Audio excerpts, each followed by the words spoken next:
আবরার ফাহাদকে বাংলাদেশে কেন মরে যেতে হয়েছে? আবরার ফাহাদ তো বাংলাদেশের পক্ষে কথা বলছেন। আবরার ফাহাদ বলছেন পানির হিস্সার কথা, আবরার ফাহাদ বলছেন সার্বভৌমত্বের কথা।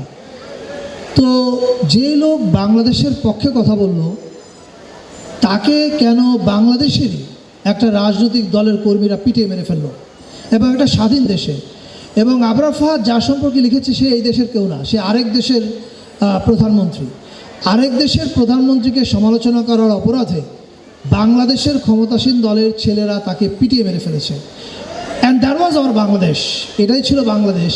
এবং এই বাংলাদেশকে কি আপনারা স্বাধীন বলতে পারেন? ইম্পসিবল। মানে সার্বভৌমত্ব ছাড়া আপনি একটা দেশের স্বাধীনতা অকার্যকর।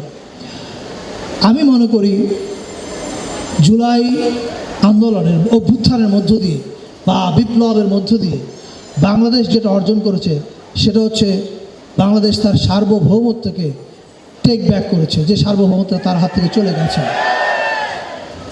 এখন সার্বভৌমত্বকে তো আমরা টেক ব্যাক করলাম, এবং আপনারা খেয়াল করেছেন বোধহয়, আমরা দায়িত্ব নেওয়ার পরপরই স্বাধীনতা পদক আবরার ফাহাদের জন্য কোনো পদকই যথেষ্ট না, এটা ফর শিওর। বাট স্টিল আমরা স্বাধীনতা পদকে আবরার ফাহাদকে কেন ভূষিত করেছি, এটাও কিন্তু আমাদের একটা পলিটিক্যাল স্টেটমেন্ট ছিল। And the political statement is Abrar Fahad is the Real vanguard of our মুক্তিযুদ্ধ।